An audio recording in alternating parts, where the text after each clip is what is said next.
Okay, well, my name's Bob Perry. I'm from the United Kingdom. I'm 68 years of age, and I was actually diagnosed 7 years ago this month, but I'd been ill for 4 years before that, so I believe I've been living with this illness for 11 years now. I've always been a fit man. I enjoy fitness and keeping fit, but I suddenly realised that something was changing, and I was starting to get some very odd symptoms. So, first of all, I started off feeling really, really tired, and having night sweats and stuff like that.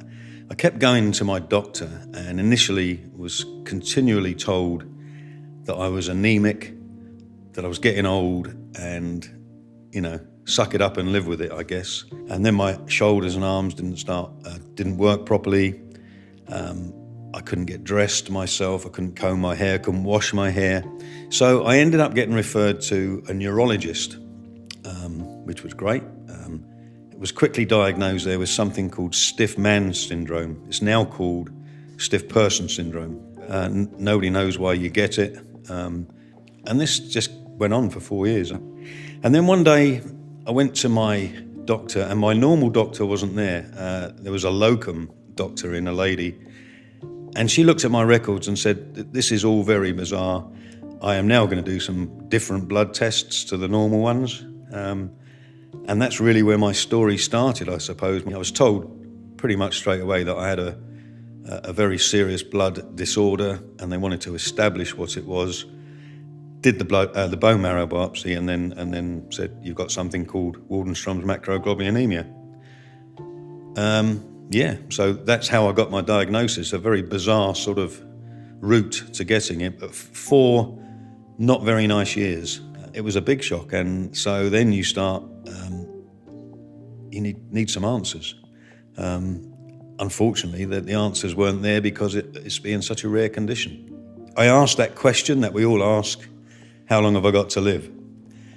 And he looked at me and said, "You've got at least 10 years. And it was important, I guess at that time, for me to start this positivity right from the word go, to show my kids that I wasn't going to let this thing beat me, and that, we're going to have great lives together.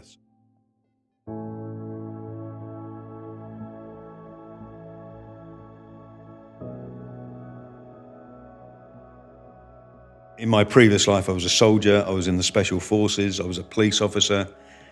So in my tiny little head, I was immortal, I was vital, I was, a key part of society, I guess, and all of a sudden I wasn't. It was a real body blow.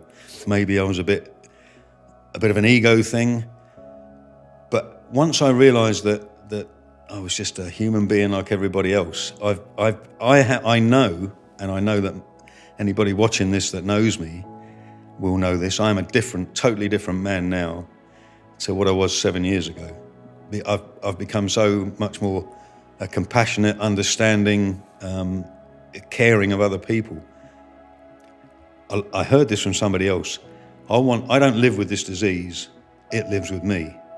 I think that's really important, If you want to come with me for the journey, disease, you can, but I'm going to go walking up mountains, I'm going rowing, I'm going to go and cycle to France next year. I'm still going to do that stuff. If you want to come with me, that's fine, but you're not going to define me, just because you live in my body. So that's the kind of positivity I'm talking about, and I know that for some people, they can't see that, or they can't even do that. Mental and physical health is really important, and positive mindset, really important.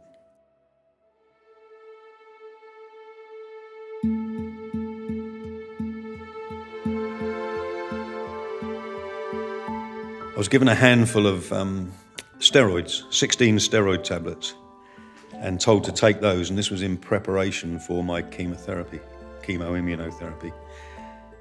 And do you know what? I stand here now 7 years later. From the moment I took those steroids, all my twitching, my tongue, the spasms, they've gone, they've never come back. And then it was in for the chemoimmunotherapy. Of course, I had to sign a piece of paper saying that I agreed But I think I was like the rabbit in the headlights, where I've got cancer, I've got to trust these guys, they're going to treat me. And if they say this is the treatment, then I've got to go with it. I'm kind of almost embarrassed to say that I didn't even challenge it, I didn't question it. The only thing I had was a bit of nausea on day 3 of each time. I did 8 sessions, so I did 8 monthly sessions of immunochemotherapy.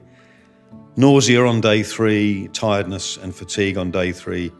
But as I went through each monthly session, those got less and less. So for me, there were very minimal side effects. But of course, I took to the treatment. So I've had no therapy for 6 months, 6 years, and my readings are still going down. I'm fine.